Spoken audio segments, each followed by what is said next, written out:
Shalom para sahabat Narwastu dimanapun saat ini berada. Kami berharap Bapak, Ibu, dan keluarga selalu sehat, penuh sukacita dan dilindungi Tuhan. Kembali lagi bertemu dengan podcast ke-65 Majalah Narwastu.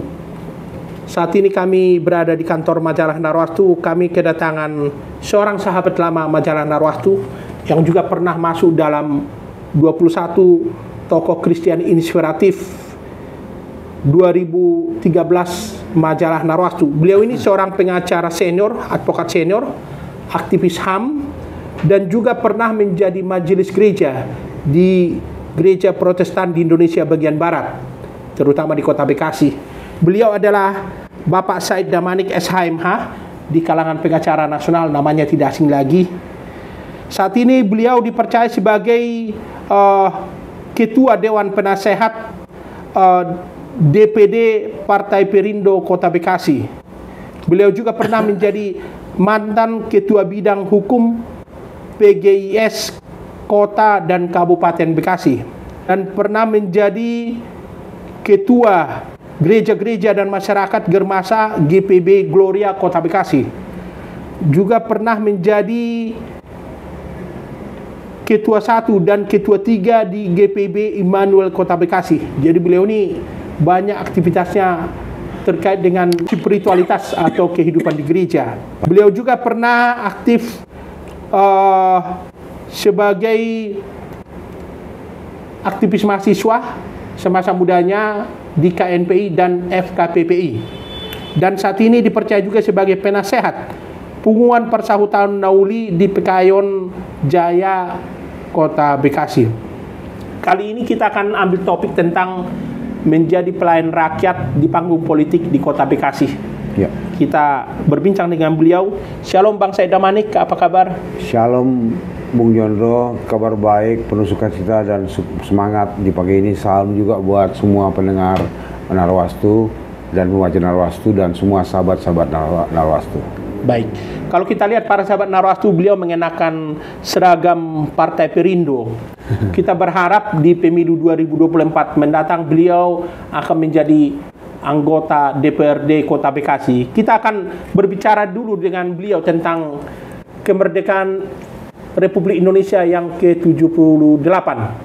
Kita sudah melihat beberapa waktu yang lalu, Bang Said, Indonesia begitu bergembira merayakan Hari Kemerdekaan ke-78 Indonesia. Bahkan kita lihat tokoh-tokoh nasional seperti Pak Jokowi dan para tokoh-tokoh masyarakat bisa mengenakan pakaian daerah sebagai wujud kecintaan atau kegembiraan mereka dengan ulang tahun Republik Indonesia.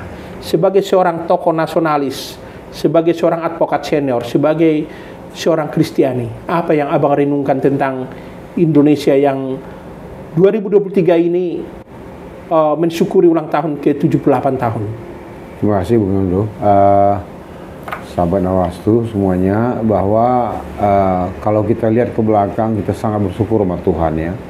Indonesia bisa berusia 78 dalam keadaan sekarang, rukun, damai, sejahtera gitu ya. Saya akan katakan begitu secara umum, itulah kondisi nyata yang saya lihat secara objektif gitu ya. Jadi di bawah kepemimpinan Jokowi terakhir ini apalagi, bahwa kita rasakan bagaimana pembangunan di segala bidang kehidupan ya, infrastruktur, SDM, masyarakat dan sebagainya betul-betul menjadi perhatian yang serius, dan beliau memberikan contoh yang baik sebagai pimpinan nasional, dan pada akhirnya juga diikuti oleh daerah-daerah ya. Bahwa ada masih kekurangan di sana sini, ya itulah sebagai bangsa yang besar, bangsa yang begitu besar dari Aceh sampai Papua dengan jumlah penduduk 270 juta, sekian banyak suku, agama dan sebagainya, tapi tetap kita nikmati sukacita dan wisata yang kita rasakan sekarang ini. Iya. Yang menarik Bang Said, di masa Pak Jokowi ini para tokoh nasional, tokoh-tokoh masyarakat dan tokoh-tokoh nasionalis mengenakan pakaian adat daerah. Apa yang Abang lihat di situ maknanya?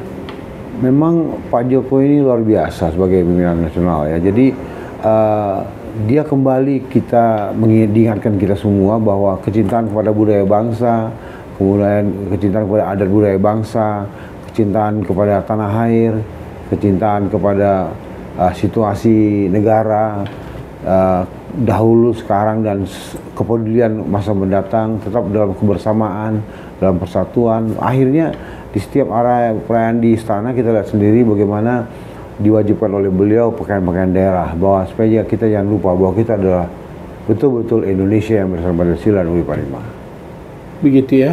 Ya. Kalau abang lihat dari sisi pembangunan bangsa kita, dari sisi hukum bagaimana sekarang? Ya, dari sisi pembangunan hukum dan keadilan, saya pikir ada kemajuan dari waktu ke waktu ya.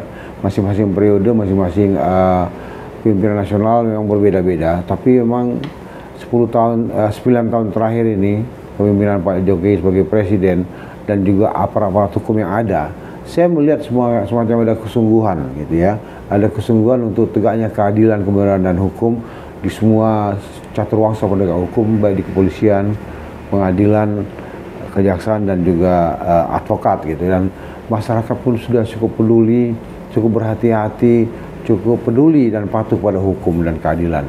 Bahwa situasinya belum begitu benar, belum begitu baik semuanya, ya betul ya, karena memang untuk mengatur dan mengelola bangsa dan masyarakat yang begitu besar jumlahnya dan situasi yang terus dinamis, apalagi sekarang menjelang tahun politik, dan karena awal tahun depan Februari adalah pemilu pileg dan caleg gitu. Jadi memang situasinya sangat dinamis gitu ya, sangat berkembang, progresifnya itu begitu cekatan gitu ya. Memang kita semua harus tetap waspada, tetap menjaga persatuan, kesatuan, kerukunan, kedamaian dalam tugas tanggung jawab masing-masing untuk keadilan dan kesejahteraan umum. Dan semua yang harus lebih banyak peduli dan lebih bekerja keras dan cerdas gitu ya, karena memang kita pun bersaing dalam kehidupan antar negara maupun di antara masyarakat sendiri ya. Situasi yang terlalu berkembang dan begitu cepat gitu kadang-kadang, apalagi termasuk di bidang hukum gitu ya. Sekarang dengan adanya IT, teknologi yang maju, media sosial dan sebagainya, itu membuat semua pihak lebih waspada, lebih antisipatif, bahwa perlu ada inovasi-inovasi baru mengantisipasi perkembangan inovasi teknologi, perkembangan kejahatan, perkembangan dinamika di bidang hukum yang begitu cepat, dan semua harus banyak belajar dan mengikuti dengan baik. Begitu ya. Bang Said, di majalah Narwastu abang pernah mengatakan kalau TNI Polri, para cendekiawan nasionalis dan tokoh-tokoh agama baik dari NU, Muhammadiyah dan tokoh-tokoh lain bersatu, selalu kompak, abang bilang Indonesia tidak akan bisa runtuh. Boleh abang jelaskan kepada para sahabat Narwastu? Saya pikir kita sebagai bangsa selalu diganggu sejak kemerdekaan.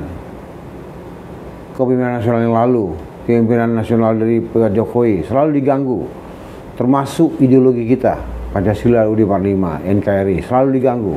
Tapi puji Tuhan, kita bersyukur sama Tuhan ya, bahwa pada akhirnya Indonesia ini tetap ada, tetap satu, tetap damai, tetap rukun dan sebagainya ya. Bahwa ada yang kurang puas, kadang-kadang mendiskreditkan Pak Jokowi sebagai presiden, mendiskreditkan pemerintah yang sah sekarang ini. Saya pikir mau beliau itu apa ya? Itu orang-orang yang apalagi dengan kata-kata yang sangat tidak baik ya, tidak sopan, yang mengaku akademisi dan sebagainya. Tapi bahasanya, ucapannya itu ya kurang teratur, kurang terarah, dan bahkan cenderung kurang sopan ya, dan mengarah kepada ujaran kebencian, mengarah kepada pelanggaran-pelanggaran hukum, yang orang-orang yang selalu mendiskreditkan kepemimpinan pemerintahan yang sah sekarang ini. Saya pikir perlu koreksi diri lah ya, emang dia berbuat apa gitu ya. Kita harus bersyukurlah ngelihat pembangunan yang ada, fakta-fakta yang ada ya, dibanding dari kepemimpinan yang lalu gitu ya. Sekarang kita rasakan bagaimana pembangunan itu gitu ya. Jadi saya pikir saya bersyukur dan saya bangga lah dengan pemimpinan nasional yang ada. Kita berharap, berdoa supaya calon pengganti Presiden Jokowi ini betul-betul orang yang bisa meneruskan beliau sebagai bangsa untuk terus bersatu, menjaga NKRI dan rukun dan damai. Tentu kita harapkan adanya keadilan dan kesejahteraan di semua aspek kehidupan. Begitu Bang ya. Bang Said, abang sekarang kan maju sebagai caleg DPRD Kota Bekasi. Dan yang menarik, abang masih mau menjadi caleg di wilayah kota, bukan yang lebih nasional, DPR RI. Padahal kalau kita lihat kapasitas abang kan mestinya abang di DPR RI. Boleh tahu Bang, apa sebenarnya visi dan misi abang di DPRD untuk maju sebagai caleg di Kota Bekasi dari Partai Perindo? Ini pertanyaan yang sangat menarik ya. Jadi saya memang kalau dari segi wawasan dan pengetahuan, saya nggak merasa kecil hati lah kalau untuk bersaing dengan kawan-kawan di DPR pusat itu ya. Cuma memang saya tahu diri juga bahwa situasi dan kondisi sekarang kalau caleg di tingkat nasional itu tidak mudah. Dia akan menjadi daerah pemilihannya menjadi 2 atau 3 kabupaten kota madya. Itu satu situasi yang tidak mudah. Belum lagi menginginkan kepentingan bangsa dan negara yang begitu dinamis gitu ya. Belum lagi dalam situasi yang sangat kompetitif gitu ya. Saya mencoba lebih realistis. Saya ingin melayani masyarakat. Memang sedikit lebih luas, bukan hanya keluarga, bukan hanya di gereja, bukan hanya di lingkungan kecil. Saya ingin yang sedikit lebih besar, itu Kota Madya Bekasi. Terus saya pikir-pikir, saya ingin melayani masyarakat. Apakah mungkin saya bisa melayani secara nasional? Apakah mungkin saya menjadi caleg untuk nasional? Saya pikir dengan kondisi saya, di usia saya dan kapasitas saya tahu diri gitu ya. Saya pikir lebih realistis saya menjadi calon legislatif ya, melalui DPR, karena melalui legislatif, melalui DPRD ini kita bisa melakukan, mengatakan segala sesuatu yang dampaknya cukup luas gitu ya.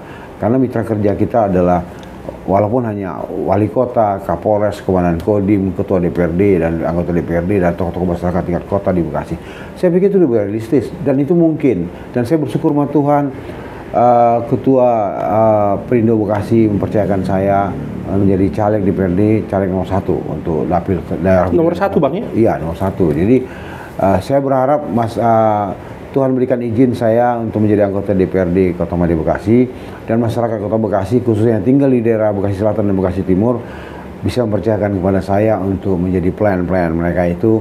Dan saya akan bersungguh-sungguh. Saya bukan cari nama, saya bukan cari uang. Saya cukup profesi yang nggak ada pensiunnya, ya, pengusaha dengan advokat nggak ada pensiunnya.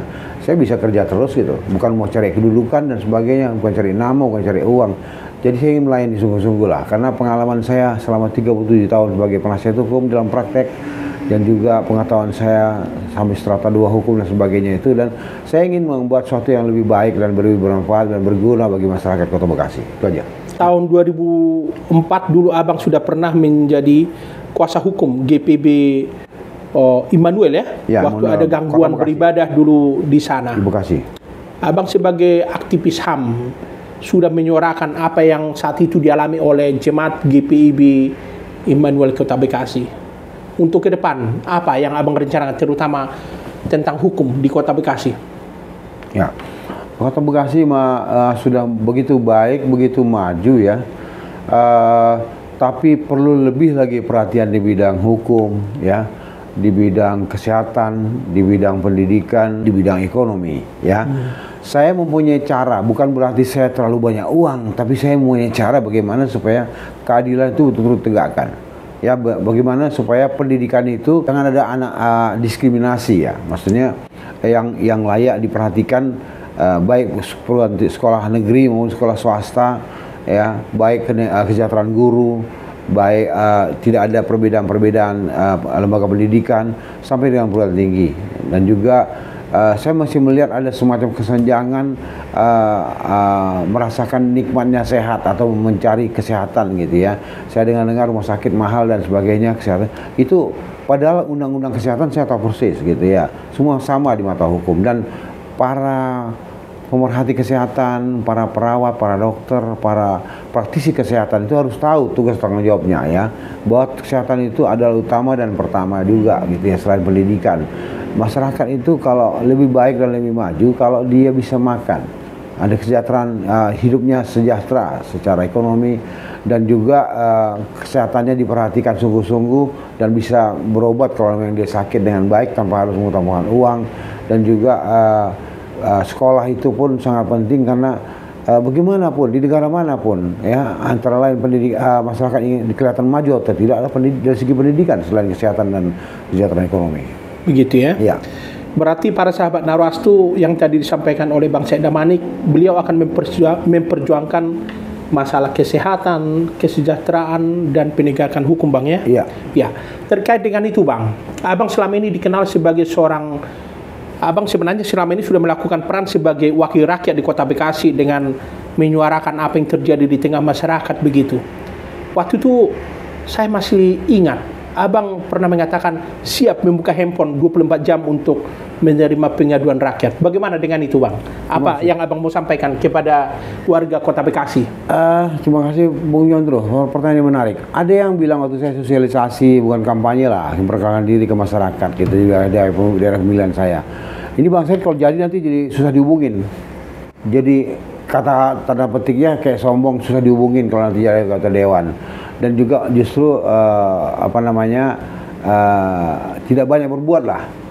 Saya ingin katakan di mata Tuhan saya bicara ya, di mata masyarakat melalui podcast ini bahwa saya berjanji siap dihubungi, siap berkomunikasi apapun itu setiap hari ya. Apalagi di bidang yang saya bilang tadi itu ya. Saya sungguh-sungguh itu ya. Jadi nggak sekedar hanya ngomong saja. Saya akan buktikan nantinya. Memang saya tahu ada sebagian anggota-anggota dewan baik di pusat maupun di daerah itu berapa di 4 dan di 5 tuh datang duduk diam dengar duit. Nah ini kan saya nggak mau gitu. Saya datang duduk berbuat ke masyarakat luas. Memang banyak kan tugas-tugas DPR dewan itu dia baik di pusat maupun daerah itu rapat-rapat dan sebagainya untuk bicarakan suara rakyat. Tapi juga dia harus ke masyarakat, ke daerah pemilihannya. Kepeduliannya harus lebih tinggi gitu ya, jangan hanya pada saat kampanye gitu katanya kan itu. Kalau saya enggak, mau saya sekarang, mau saya nanti, saya tetap Said Damanik yang ingin berbuat sesuatu untuk masyarakat Kota Bekasi dengan sungguh-sungguh di 4 bidang itu yang saya ketahui betul gitu ya. Misalnya soal keadilan, kita rasakan gitu, jangan sampai ada perbedaan, diskriminasi.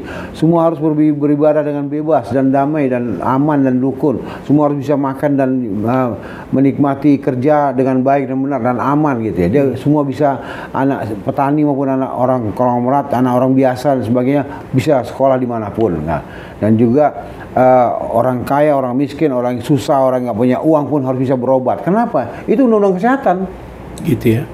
BPJS itu sekarang mungkin mulai ada loh. Tapi kadang-kadang yang betul, saya bilang, nah ini jadi tertarik saya panjang lebar sedikit ya, bahwa saya banyak temukan bahwa kalau datang ke rumah sakit tertentu ditanya ini siapa ini yang bertanggung jawab, daftar dulu, bayar dulu sebagainya. Itu nggak boleh sebetulnya. Itu aparat penegak pemerhati kesehatan, petugas perawat, dokter dan sebagainya, dia harus merawat dulu. Dia harus tangani dulu dengan baik. Soal nanti dibayar berapa, bayar cash atau BPJS ataupun dia tidak mampu, itu soal lain gitu. Karena negara sekarang pun sangat peduli. Bahkan beberapa wali kota sudah berani menjamin bahwa semua harus ditangani dulu, penyakit apapun dia, bukan bicara uang dulu. Juga soal pendidikan. Hati-hati sekarang, jangan seolah-olah, mendingan ditingkatkanlah sekolah-sekolah negeri dari SD sampai perguruan tinggi. Jangan sekolah-sekolah agama, tapi agama tertentu. Jangan begitu. Kalau mau sekolah agama, semua sekolah agama diperhatikan secara adil dan merata, gitu ya. Nah, kesejahteraan soal saudara kita, teman-teman kita yang pada UMKM, pedagang kaki lima dan sebagainya, itu perhatikan ya. Penting tertibkan aja gitu kan. Tapi jangan digusur-gusur dan jangan dikejar-kejar dan sebagainya. Tapi berikanlah mereka tempat untuk wira swasta dengan baik dan benar dan berguna.